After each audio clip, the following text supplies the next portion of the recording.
In this video, we're going to be previewing a matchup in the West region between the number 7 seed, the Dayton Flyers, taking on the number 10 seed from the Mountain West Conference, the Nevada Wolfpack, which should be a solid matchup. For the Dayton Flyers, they come into the tournament with a 24-7 record overall. They finished third in the Atlantic 10 after they were the favorites preseason to win the conference, and they lost in the quarterfinals to Duquesne, who went all the way to an A10 title. This is a very efficient offensive group. They're 18th in the nation in offensive efficiency. They play a pretty slow pace, so very much so about executing in the half court. They're 337th in the country in pace. They want to play a slow style of basketball. This is a really good three-point shooting team. They're 40% as a team from beyond the arc, and they take a lot of threes as well. They also move the ball well. They share the love. They've gotten a high assist rate as well, which I like to see from teams in March Madness. The Flyers are an average team at best defensively. The one thing they do a good job of is they do not foul very often. They do not put teams on the free throw line, which certainly is crucial. Now, the key player to look out for this Flyers team, obviously there's Deron Holmes, who is a borderline All-American, but he is not my key player to look out for. Nate Santos, their junior guard, he averages 12 points per game. This is their best three-point shooter. He hits 43% of his threes, and he's been red hot as of late.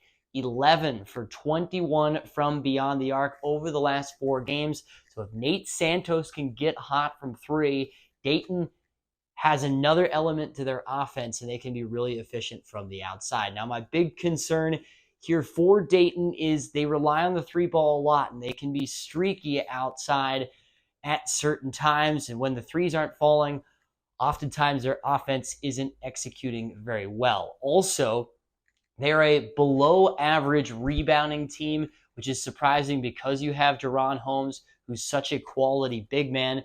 They're not a terrible rebounding team, but a little bit below average. So a couple of concerns there for Dayton. Now for the 10th seed, the Nevada Wolfpack here in the West region. I think this team was underseeded and kind of got the shaft. This is a very good basketball team. 26-7 is their record coming into the tournament.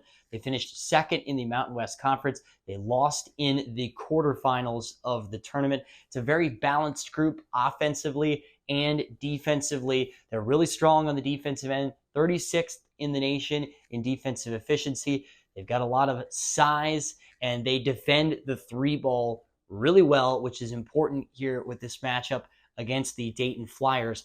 On the offensive end, they get to the free throw line a ton. They're third in the nation in free throw rate. They move the ball well, 37th in the nation in assist rate, and they knock down their threes. Even though they don't take a ton of them, they knock them down at a pretty solid rate, 36.5% as a team from beyond the arc. Now, my key player to watch out for the Nevada Wolfpack is their leading scorer, super senior Jared Lucas, who is playing really good basketball right now. He averages 18 points per game. He is this team's leader. He is an emotional player, and when he gets fired up and hot, he is great as a leader for this team. And when he's shooting the ball well, watch out for Jared Lucas for the Wolfpack. Now, the concern I have for Nevada is when teams want to play fast against them, they struggle and get out of their element. Like Dayton, they kind of want to play slow. They don't like to get sped up. A team like New Mexico in their conference, who sped them up, had a good showing against them. They knocked them off twice in the regular season. So teams who want to play fast against Nevada don't necessarily match up super well against the Wolfpack. Now, as far as how these two teams match up here and what should be a great game, I think it comes down to 2 things: the 3-point line and the free throw line. First of all, Dayton wants to take a ton of threes. They're a very good 3-point shooting team. If they're hitting their threes, there's a very good chance that they win this game. Nevada, great at defending the 3-point line, and they're also pretty efficient themselves on the offensive end, even though they don't take a ton. Nevada wants to get to the free throw line a ton, but Dayton historically this year has not fouled a lot. So how is this game going to be called by the referees, that could be certainly crucial. I think it's going to be a slower pace game. Neither team wants to play fast. And again, as I mentioned, Nevada can be disrupted by teams that like to play fast. So it's good that Dayton is a slower paced team. It's two good half-court offenses. Should be an exciting game here in a 7-10 matchup. I think the Nevada Wolfpack, in the end, have the better guard play from Keenan Blackshear and Jared Lucas.